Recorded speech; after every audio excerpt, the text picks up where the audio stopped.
श्री कृष्ण दोस्तों, आपका स्वागत है आप सभी का एक और नई वीडियो में। साथियों, प्राचीन काल की बात है। रामगढ़ नामक किसी नगर में एक राजा रहता था। उसके महल में एक बहुत ही सुंदर बाग था। उस बाग में तरह तरह के फूलों के पौधे और अनेक प्रकार के मीठे फलों के पेड़ थे। इसके अलावा उस बाग की सबसे आश्चर्यजनक चीज़ थी एक सेब का पेड़ जिसमें सोने के सेब लगते थे। उस राजा ने उस पेड़ की देखभाल के लिए खास इंतजाम कर रखा था। जब इसके फल पकते थे तो चौकीदार रात दिन उस पेड़ का पहरा दिया करते थे ताकि कोई सोने का सेब चुरा ना सके। लेकिन एक दिन की बात है, जब बाग के माली ने सोने के सेबों को गिना तो उसमें एक सेब गायब था। माली तुरंत दौड़ता हुआ राजा के पास पहुंचा और राजा को सेब के पेड़ पर एक फल कम होने की खबर दी। राजा ने यह बात सुनी तो उसे बड़ा आश्चर्य हुआ कि बाग में उस पेड़ की देखभाल का इंतजाम करने के बाद भी उस पेड़ से फल कैसे चोरी हो गया। राजा ने ऐलान किया कि जिस व्यक्ति ने उस पेड़ का सेब चुराया है, उस व्यक्ति को जो भी पकड़ कर लाएगा उसे इनाम दिया जाएगा। साथियों, उस राजा के 3 बेटे थे। सबसे बड़ा राजकुमार राजा से कहने लगा, पिताजी, आज रात को मैं बाग में पहरा दूंगा और चोर को पकड़ने की कोशिश करूंगा। फिर राजा ने अपने बड़े बेटे यानी बड़े राजकुमार को बाग में पहरा देने और चोर को पकड़ने का इजाज़त दे दी। वह बड़ा राजकुमार रात में पहरा देने लगा, लेकिन 2 घंटे बाद ही उसे नींद आ गई और वह सो गया। उस राजकुमार ने सुबह उठकर सेबों को गिना तो वह देखकर चकित रह गया कि रात भर में एक सेब और गायब हो गया था। फिर इसके बाद अगली रात को मंझले राजकुमार ने पहरा देने का काम संभाला, लेकिन उसे भी नींद आ गई और तीसरे दिन भी सेब की चोरी हो गई। पेड़ से लगातार फल चोरी होने से वह राजा बड़ा चिंतित था और दरबारी के भी समझ में नहीं आ रहा था कि क्या किया जाए। वह सोचते हुए सब उदास बैठे थे। इतनी में सबसे छोटा राजकुमार आया और उनसे कहा, आज की रात मैं पहरा दूंगा और चोर को पकड़ लूंगा। दोस्तों मित्रों, राजा सबसे छोटे राजकुमार से खुश नहीं रहता था। वह छोटे राजकुमार को हमेशा मूर्ख समझता था। और फिर जब छोटा राजकुमार राजा से कहता है कि आज रात को मैं पहरा दूंगा और चोर को पकड़ कर लाऊंगा, तो राजा उसे डांटते हुए कहते हैं, तुम क्या समझते हो? क्या तुम्हें इसमें सफलता मिलेगी? बड़े राजकुमार इस काम में असफल हो चुके हैं। तुम अपना काम करो, तुम्हारे बस की बात नहीं है। लेकिन छोटा राजकुमार नहीं माना। उसने राजा से प्रार्थना की और बोला कि उसे एक मौका दिया जाए। अंत में राजा राजी हो गया। फिर सबसे छोटा राजकुमार रात में पहरा देने लगा। उसने तय किया कि वह किसी भी हालत में नहीं सोएगा और चोर को जरूर पकड़ेगा। वही जब आधी रात हुई और रात के 12 बजे का समय हुआ तो राजकुमार ने देखा एक सुंदर सोने की चिड़िया कहीं से उड़ती हुई आई और सेब के पेड़ पर बैठ गई। फिर उसने देखा, देखते ही देखते सोने का एक सेब तोड़कर अपनी चोंच में पकड़ लिया। छोटा राजकुमार जाग रहा था। राजकुमार ने फौरन निशाना साधा और तीर चला दिया, लेकिन तीर चिड़िया को नहीं लगा। वह पंख फड़फड़ा कर उड़ गई। राजकुमार का तीर उस चिड़िया के पंख पर लगा और एक सोने का पंख टूटकर जमीन पर आ गिरा। फिर दूसरे दिन सुबह राजकुमार ने राजा को सारी बात बता दी और वह सोने का पंख राजा के सामने रख दिया। पंख इतना सुंदर और इतना कीमती था कि राजा उसे देखता ही रह गया। राजा ने कहा, अगर उस चिड़िया का एक पंख इतना सुंदर है तो चिड़िया कितनी सुंदर होगी। मैं चाहता हूँ कि उस चिड़िया को पकड़ कर लाओ। फिर सबसे पहले बड़ा राजकुमार इस काम के लिए रवाना हुआ और चलते चलते एक जंगल में पहुंचा। उसने एक लोमड़ी को एक पेड़ के नीचे आराम करते हुए देखा। फिर राजकुमार ने शिकार के लिए मौका देखकर तीर अपने धनुष पर चढ़ा लिया।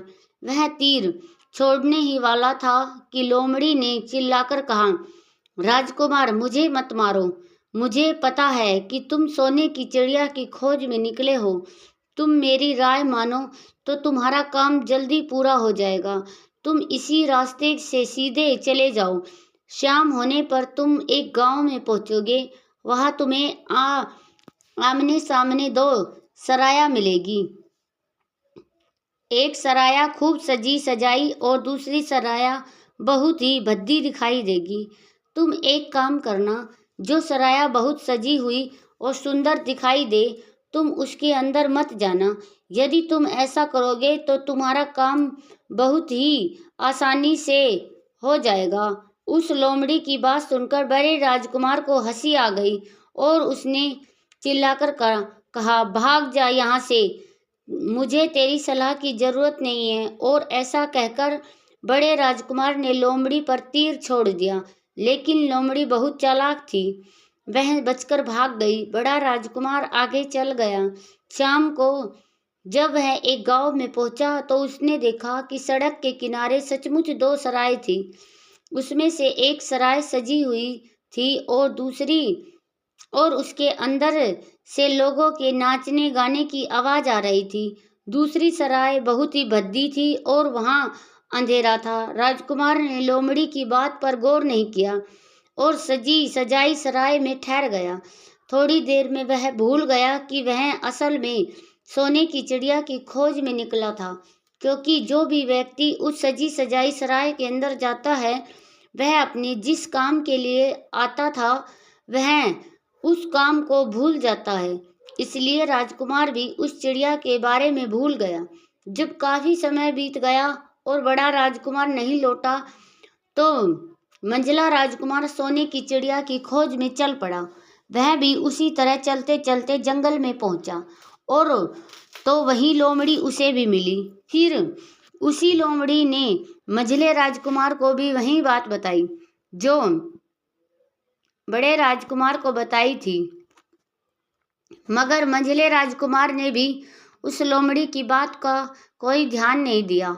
जब शाम को वह उस गांव में पहुंचा तो राजकुमार की तरह सजी सजाई सराय में ठहर गया और वहां के नाचने गाने के रंग में मस्त होकर वह भी अपना काम भूल गया। यहाँ तक कि उसे घर लौटने की भी सुध न रही। अंत में सबसे छोटे राजकुमार ने राजा से कहा कि मैं सोने की चिड़िया की खोज में जाऊंगा।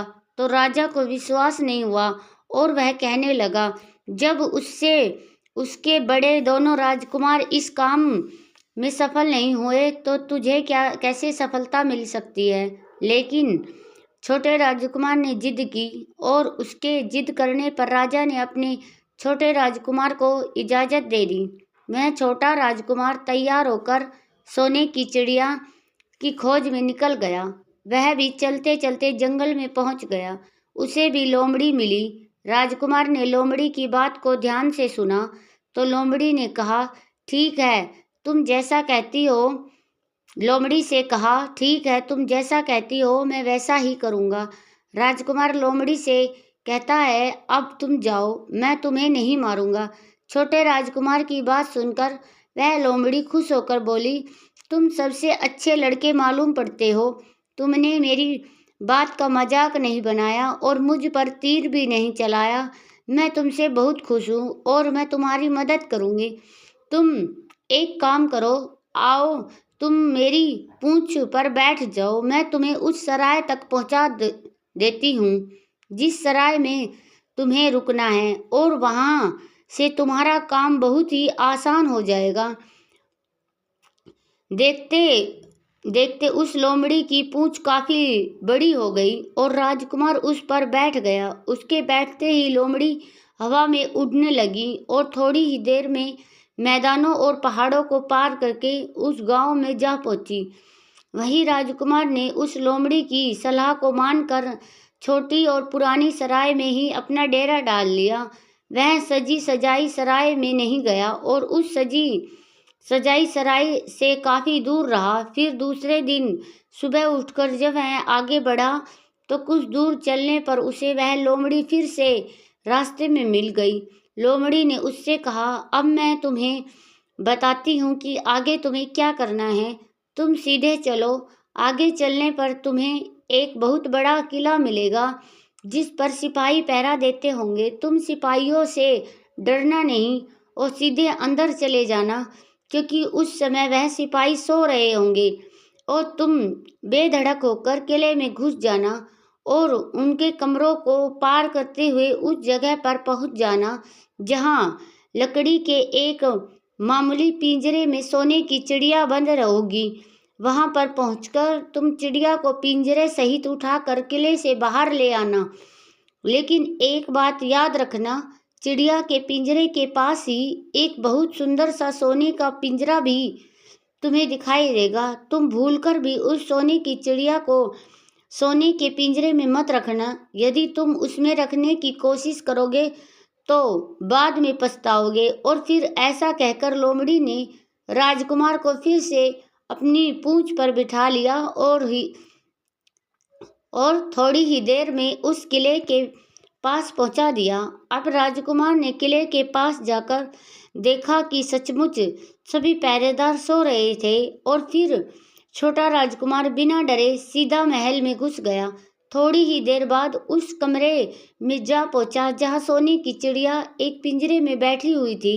उस पिंजरे के पास ही सोने के तीन सेब पड़े हुए थे। फिर तो उन तीनों सेबों को देखकर राजकुमार ने फौरन पहचान लिया कि यह तीनों सेब उसके पिता के बाग के ही है। सोने की चिड़िया इतनी सुंदर थी कि राजकुमार उस चिड़िया को देखता ही रह गया, और वह उस चिड़िया को उठा कर लाने ही वाला था कि उसकी नज़र पास ही पड़े एक सुंदर से पिंजरे पर पड़ गई। वह पिंजरा बहुत ही सुंदर था और उसमें तरह तरह की कीमती मोती जड़े हुए थे। और फिर सुंदर सोने के पिंजरे को देखकर छोटे राजकुमार के मन में लालच आ गया।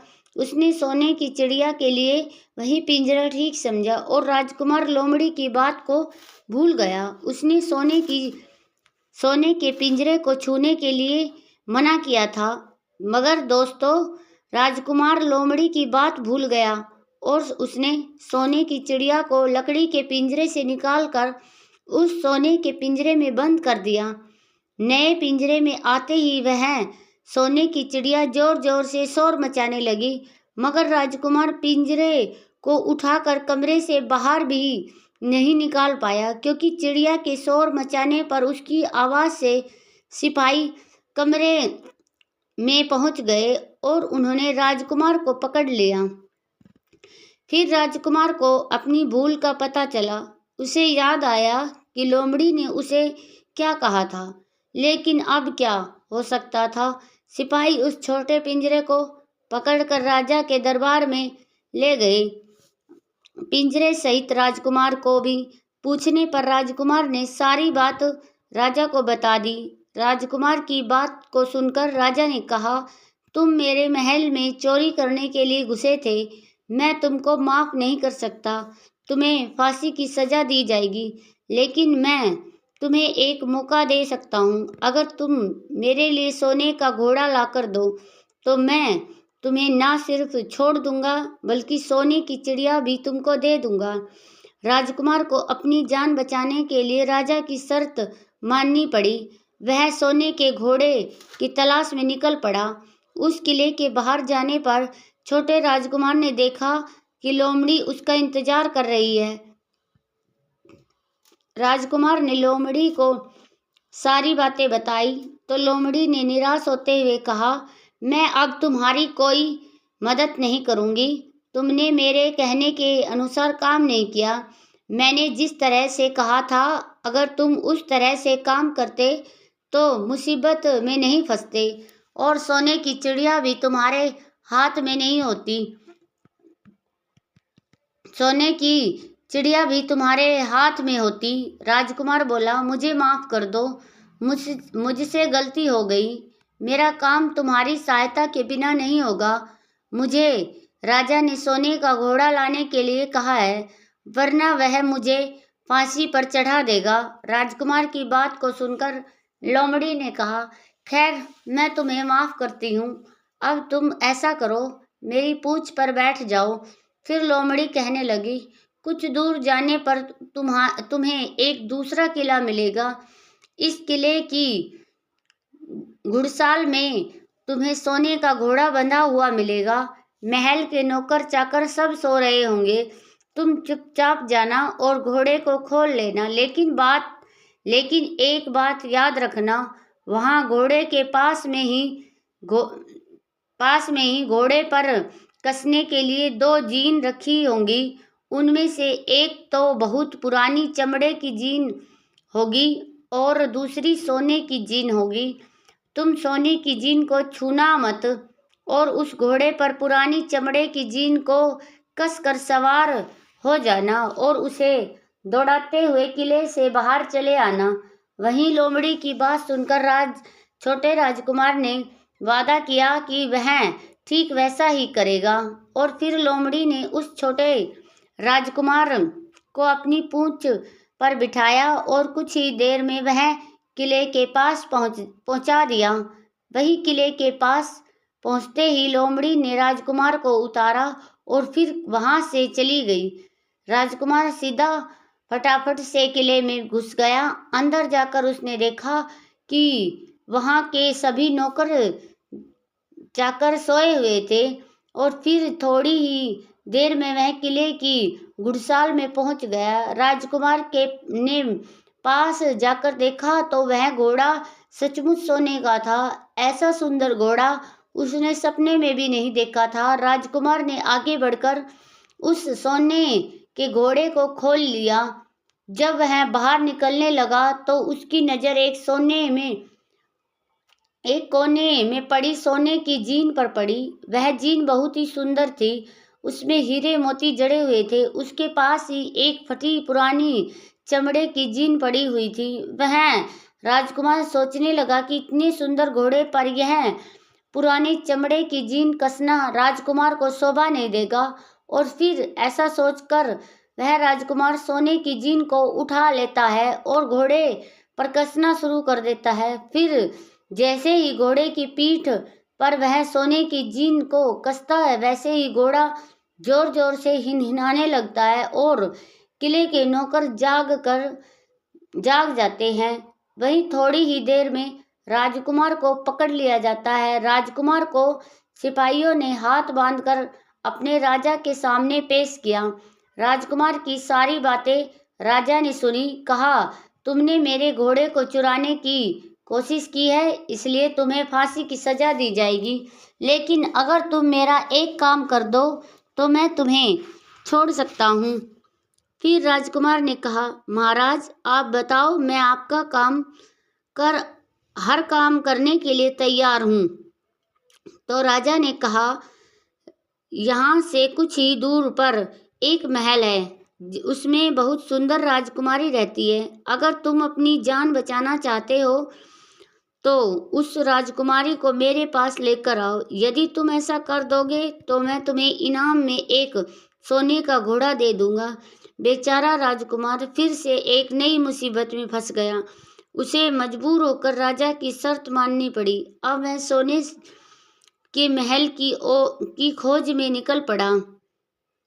कुछ दूर चलने पर उसे वह लोमड़ी फिर मिल गई। पता नहीं उस लोमड़ी को सारी बातें कैसे मालूम हो गई थी और वह कहने लगी, देखा, तुमने इस बार भी मेरी बात नहीं मानी। मेरी बात मान जाते तो इस नई मुसीबत में नहीं फंसते। खैर, मुझे तुम पर दया आ रही है, इसलिए मैं तुम्हारी मदद फिर करूंगी। चलो, तुमको सोने के महल के पास पहुंचा देती हूँ। तुम महल के बाहर ही कहीं पर छुपे रहना। जब महल में से शाम के समय राजकुमारी तालाब में नहाने के लिए बाहर आए तो तुम आगे बढ़कर उसका हाथ पकड़ लेना और डरना नहीं। जैसे ही तुम उस राजकुमारी को छुओगे छू छुओगे राजकुमारी तुम्हारे साथ आने के लिए राजी हो जाएगी। लेकिन एक बात याद रखना, तुम उसको वहां से सीधे अपने साथ ले आना, उसे वापस महल मत जाने देना। वह राजकुमारी तुमसे कहेगी कि मैं अभी अपने माता पिता से मिलकर आती हूँ, लेकिन तुम उसकी बातों में मत आना, वरना फिर से मुसीबत में फंस जाओगे। फिर ऐसा कहते हुए लोमड़ी ने फिर से उस छोटे राजकुमार को अपनी पूंछ पर बिठा लिया और देखते ही देखते वह लोमड़ी हवा में उड़ती हुई कुछ देर के बाद उस सोने के महल के पास जा पहुंची। वही महल के पास पहुंचते ही राजकुमार एक पेड़ की झाड़ में छुपकर बैठ गया। शाम को जब राजकुमारी नहाने के लिए किले के बाहर आई तो राजकुमार ने हिम्मत करके आगे बढ़कर उसका हाथ पकड़ लिया। उसके छूते ही राजकुमारी उसके साथ चलने के लिए तैयार हो गई और वह बोली, राजकुमार, तुम मुझे जहां भी ले जाना चाहो मैं तुम्हारे साथ चलूंगी, लेकिन मुझे थोड़ी देर के लिए अपने माता पिता से मिलकर आने दो। तो राजकुमार ने लोमड़ी की बात को याद किया और कहा, नहीं नहीं, ऐसा नहीं करना, मेरे साथ चलना पड़ेगा। लेकिन तभी राजकुमारी रोने लगी। राजकुमारी इतनी सुंदर थी कि राजकुमार उसका रोना नहीं देख सका और उसका मन पिघल गया। छोटा राजकुमार अंत में राजी हो गया और बोला, जाओ, थोड़ी देर के लिए अपने माता पिता से मिलकर आओ, लेकिन फिर तुरंत बाहर चली आना। लेकिन राजकुमारी ने जैसे ही किले में कदम रखा, किले के पहरेदार जाग गए और उन्होंने राजकुमार को पकड़ लिया। राजकुमार बहुत पछताया, लेकिन अब क्या हो सकता था। सिपाही ने उसे अपने राजा के सामने पेश कर दिया और राजा बहुत ही निराश था। उसने उसी वक्त आदेश दिया कि इस राजकुमार को फौरन फांसी पर चढ़ा दिया जाए। फिर तो फांसी का आदेश सुनते ही राजकुमार रोने लगा, गिड़गिड़ाने लगा।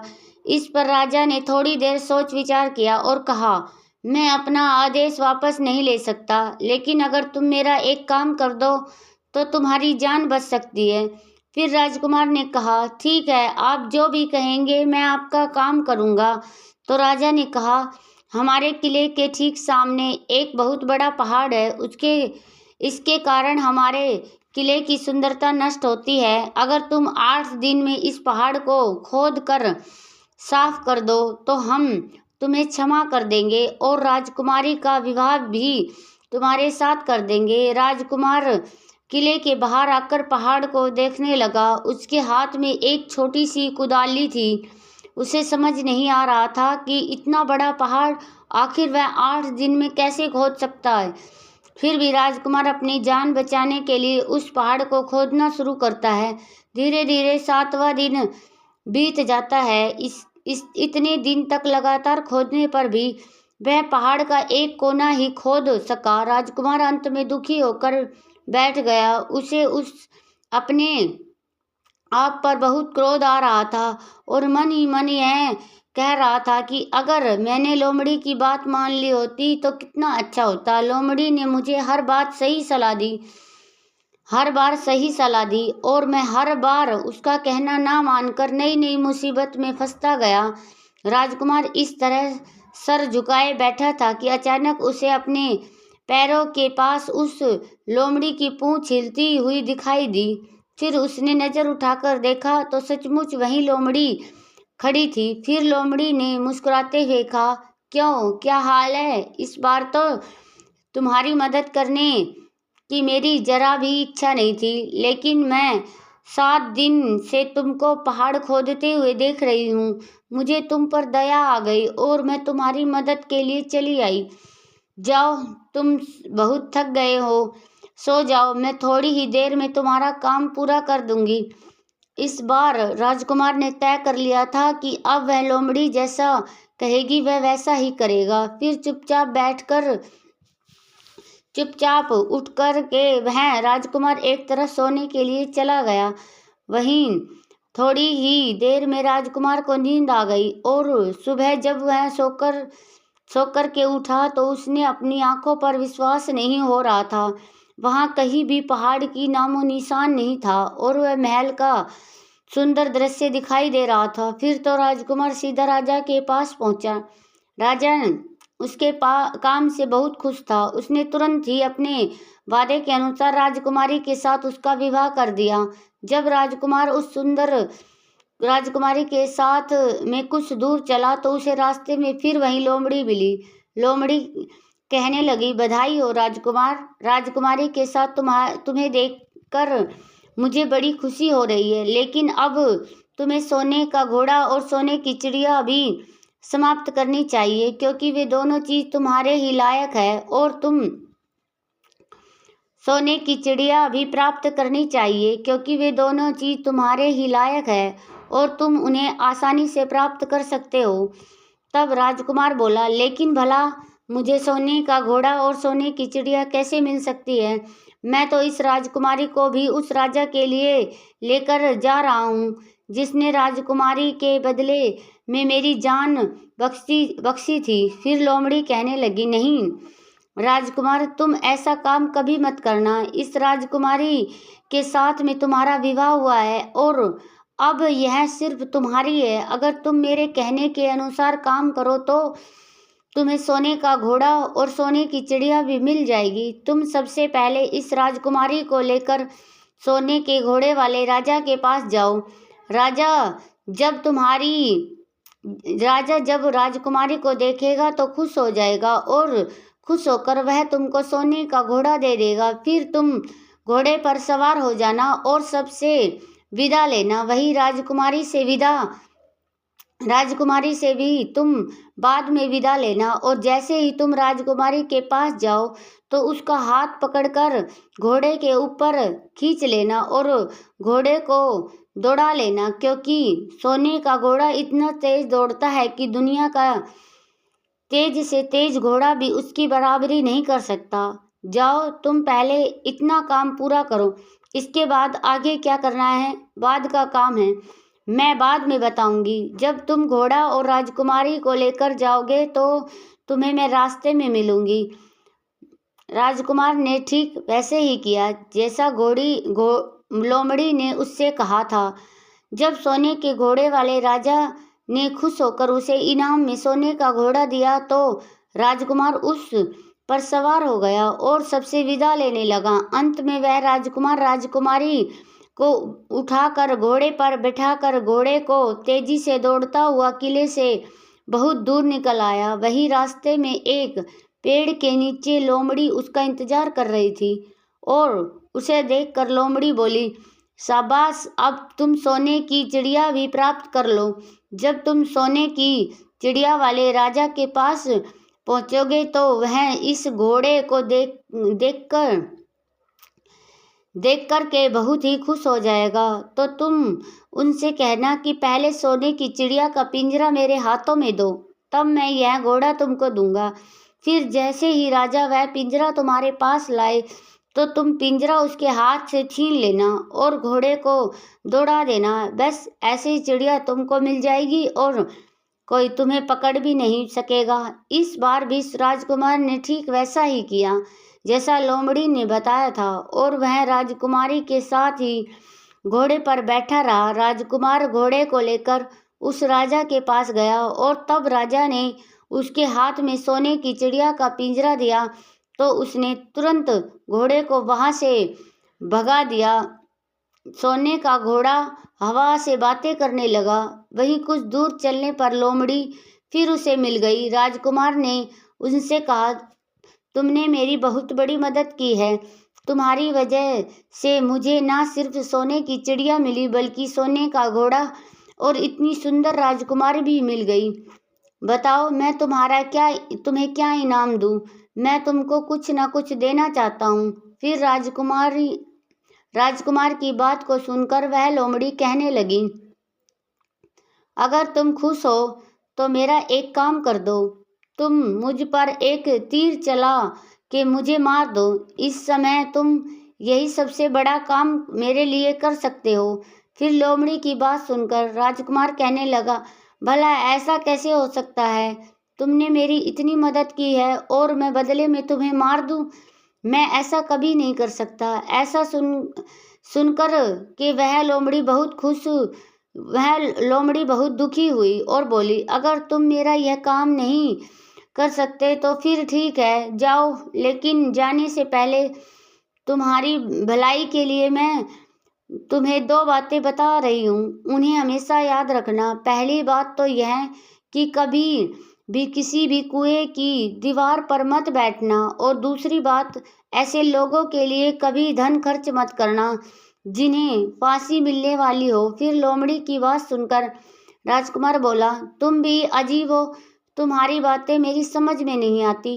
भला मैं कभी कुएं की दीवार पर क्यों बैठूंगा और ऐसे आदमियों पर धन खर्च क्यों करूंगा जिनको फांसी दी जाने वाली हो? लेकिन लोमड़ी ने उसकी बात का कोई जवाब नहीं दिया और अलविदा कहकर वहां से चली गई। लोमड़ी के चले जाने के बाद राजकुमार सोने का घोड़ा दौड़ता हुआ आगे बढ़ा। राजकुमारी उसके साथ बैठी हुई थी और सोने की चिड़िया का पिंजरा भी उनके हाथ में था। वहीं कुछ ही देर में राजकुमार एक छोटे गांव में जा पहुंचा, जिसमें वे दोनों सराय थी। गांव के लोग और खास तौर से बच्चे उसको देखने के लिए बाहर निकल आए। सोने के घोड़े पर राजकुमार के साथ बैठी एक सुंदर राजकुमारी को देखकर सभी सराय वाले चकित थे। इतने में ही राजकुमार ने देखा कि गांव के बगीचे में एक जगह बहुत से लोग जमा हैं और कुछ शोर हो रहा है। फिर राजकुमार के पूछने पर लोगों ने बताया कि वहां पर 2 आदमियों को फांसी देने की तैयारी हो रही है। फिर तो राजकुमार उन आदमियों से मिलने के लिए उधर को चल पड़ा और वहां पहुंचने पर उसने देखा कि वे 2 आदमी जिनको फांसी दी जाने वाली थी, वे कोई और नहीं बल्कि उसके सगे बड़े भाई थे। वे सजी सजाई सराय में पहुंच गए और अपनी सुध बुध खो बैठे थे। वहीं तरह तरह से बुरे काम करते थे और जुआ खेलते थे। जुए में बहुत सारा धन हार चुके थे। उन्होंने लोगों से बहुत सारा रुपए उधार ले लिया था और इन्हीं सब बातों से चिढ़कर गांव वाले उन दोनों बड़े राजकुमारों को फांसी पर चढ़ाने ही जा रहे थे। आखिरकार भाई तो भाई होता है।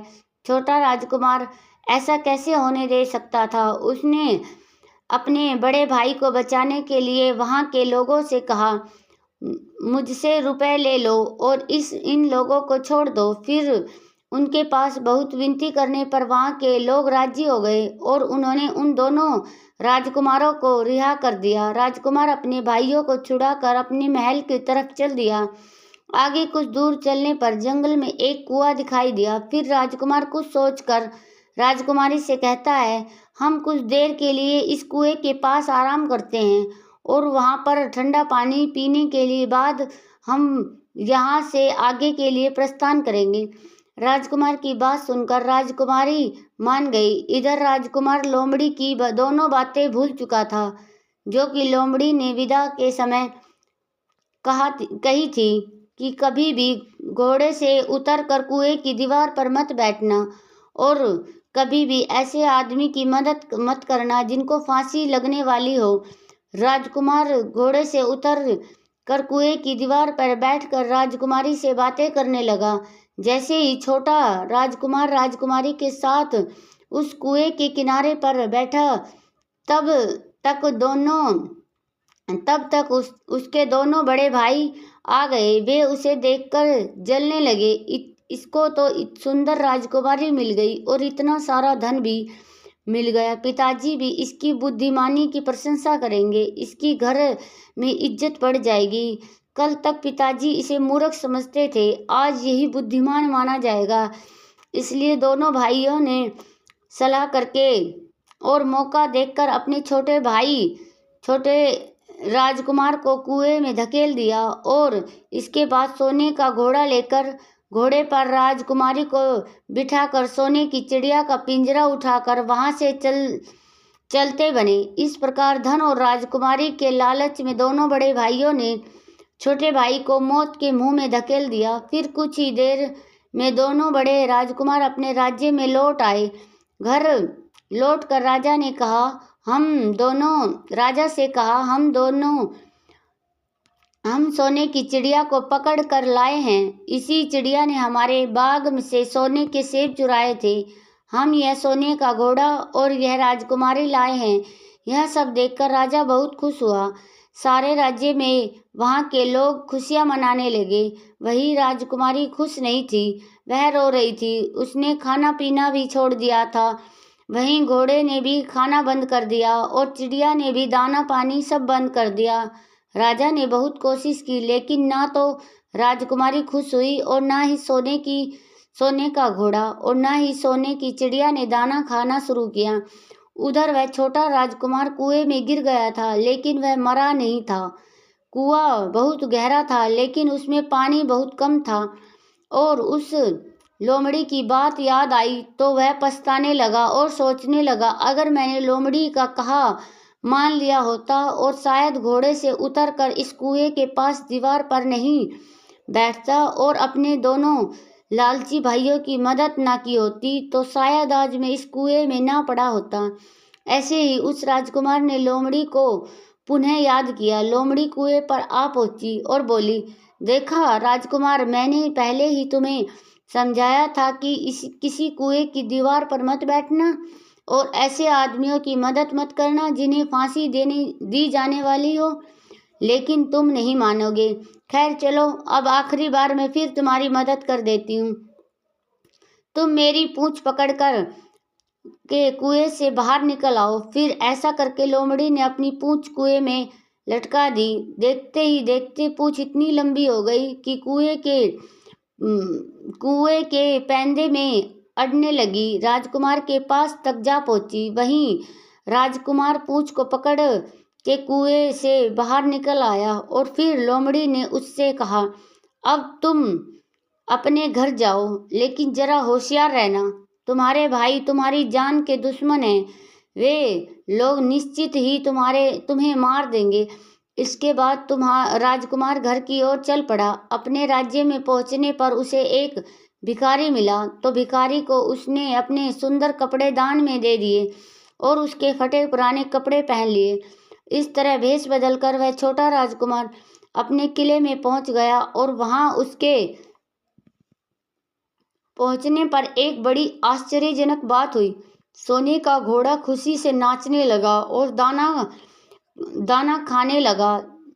सोने की चिड़िया भी अपने पिंजरे से खुशी से फुदफुदाने लगी और गाना गाने लगी। राजकुमारी ने भी अपने आंसू पोंछ लिए और वह भी खुश दिखाई देने लगी। इतना होने पर भी राजा की समझ में कुछ न आया। फिर उसने राजकुमारी से इस खुशी का कारण पूछा, तो राजकुमारी बोली, मैंने तो पहले ही आपको सारी कहानी बता दी थी। आपके बड़े और मंझले राजकुमार ने छोटे राजकुमार के साथ धोखा किया है। इन्होंने आपके साथ भी धोखा किया है, लेकिन अब आपका छोटा राजकुमार यहाँ पर पहुँच चुका है, इसलिए मुझे बहुत खुशी हो रही है। उसी के साथ मेरी शादी हुई है और मैं उसी के साथ खुश रह सकती हूँ। फिर राजकुमारी ने राजा से इतनी बात कहकर मैले फटे पुराने कपड़े पहनने एक आदमी की तरफ इशारा किया और बोली, महाराज, वह देखो आपका छोटा राजकुमार खड़ा है। राजा ने भी अपने छोटे राजकुमार को पहचान लिया और उस राजा ने अपने छोटे बेटे के बारे में विचार बदल दिए। राजा सोचने लगा, मेरा छोटा बेटा मूर्ख नहीं बल्कि सबसे होनहार और बुद्धिमान है। अब तो राजा छोटे राजकुमार को बहुत ही समझदार और बहादुर मानने लगा और अपने सबसे छोटे बेटे को भी अधिक प्यार करने लगा। और फिर राजा ने छोटे राजकुमार को राजगद्दी पर बैठाने का निश्चय किया। वही राजा ने कहा कि भाई को कभी भी भाई की पत्नी को हड़पना नहीं चाहिए और ना ही भाई का कभी हिस्सा हड़पना चाहिए, ना ही लालच में आकर के भाई को मौत के घाट उतारना चाहिए। जो भी भाई अपने भाई के साथ में ऐसा करेगा उसे दंडित अवश्य किया जाना चाहिए। बड़े और मंझले राजकुमार ने अपने छोटे भाई को ही धोखा नहीं दिया बल्कि राजा को भी धोखा दिया था। इससे राजा अपने बड़े राजकुमारों से बहुत नाराज था और फिर उसने दोनों बड़े राजकुमारों को सजा देने का ऐलान किया और अपने राज्य से हमेशा के लिए निकलवा दिया। और राजा कहने लगा, जो भाई भाई की पत्नी को छीन लेता है, जो भाई के साथ में गलत व्यवहार करता है, जो भाई के धन को हड़पता है, ऐसे भाइयों को हमेशा के लिए घर से बेघर होना पड़ता है। यही विधि का विधान है। जब राजा ने अपने दोनों बड़े राजकुमारों को राज्य से हमेशा के लिए निकलवा दिया, उसके बाद में बड़ी धूमधाम के साथ राजकुमारी के साथ राजकुमार का विवाह किया और फिर छोटा राजकुमार राजकुमारी के साथ खुशी से रहने लगा। वह छोटा राजकुमार उस लोमड़ी को नहीं भूला था जिसने उसकी सहायता की थी, और एक दिन समय निकाल कर वह जंगल में उस लोमड़ी की खोज में निकला। बहुत ढूंढने के बाद में एक पेड़ के खोखले भाग में उसने उस लोमड़ी को चुपचाप बैठे हुए देखा। लोमड़ी बहुत उदास थी और पहले से बहुत ज़्यादा कमज़ोर हो गई थी। राजकुमार को देखते ही लोमड़ी ने उसे पहचान लिया और कहा, आओ राजकुमार, आज इधर कैसे आना हुआ? तो राजकुमार ने कहा, मैं आज तुम्हें ही ढूंढने के लिए आया हूँ। चलो मेरे बाग में आराम से रहना, वहाँ तुम्हें किसी भी तरह की तकलीफ न होगी। यहाँ तो जंगल में तुम्हें खाने पीने की तकलीफ होती होगी और जंगली जानवरों और शिकारियों का भय भी हमेशा बना रहता होगा। लोमड़ी ने कहा, नहीं राजकुमार, मैं यहाँ पर ठीक हूँ, और भला अब तुम्हें मेरे दुखों से क्या लेना देना? तुम्हारा काम निकल गया।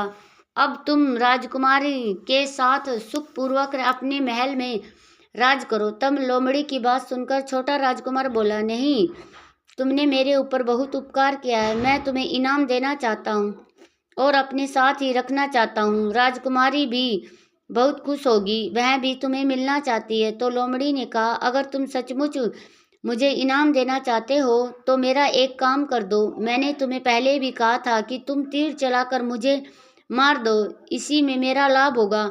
असल में मैं तुम्हें अपनी कहानी सुनाती हूँ। एक जादूगर ने मुझ पर जादू कर रखा है।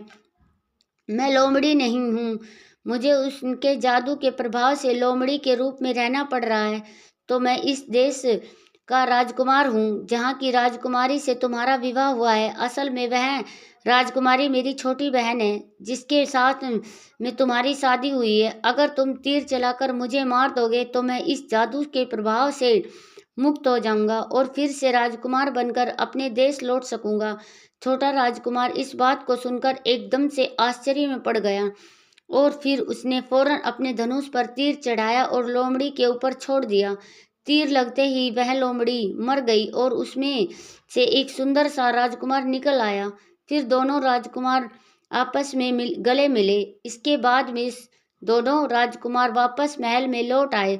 राजकुमारी अपने भाई से मिलकर बहुत खुश हुई। साथियों, धन के लोभ में आकर व्यक्ति भाई जैसे पवित्र रिश्ते को भूल जाता है और धन होने के चक्कर में भाई भाई की हत्या कर देता है। ऐसे घोर पाप करने वाले को नियति कभी माफ नहीं करती।